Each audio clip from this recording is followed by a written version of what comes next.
2025 Sand Sport Super Show. Finally caught up with you. Yeah, finally. First of all, your name is very unique. Thank you. Jeep. It's done a lot of good for me in the industry, actually. I bet it has.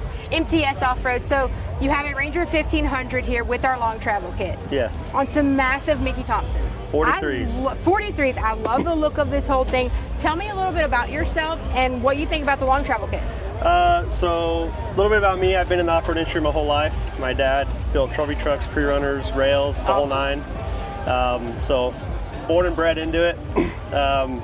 As far as like MTS, we're just a premier shock tuning service in Phoenix. We do anything from radius rods, pull plates, sway bar links, bypass tubes, or anything suspension related. Wow. Other than A-arms. So on this car, we wanted to, partner with somebody that had a reputable name and good quality product. Yeah. The company we used before, we actually bent an A-arm and snapped a ball joint. Oh. So I had called you guys, found out you guys use a uniball upper instead of a ball joint, and your guys' arms are boxed, really strong, MIG welded.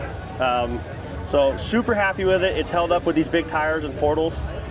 We take it everywhere, beat the crap out of it, and it's done a lot of good for us. So does this go to the dunes? Yes, it does. How does it perform? We actually take it, we don't take it to the big dunes, but we take it through the small dunes, up the hill at Glamis, parade it around, throw koozies at people, stickers, whatever. But yeah, no, it does really, really good. Well, I love the way it looks. Thank you so much for chatting with us, and as always, thanks for thumping. Of course, thank you.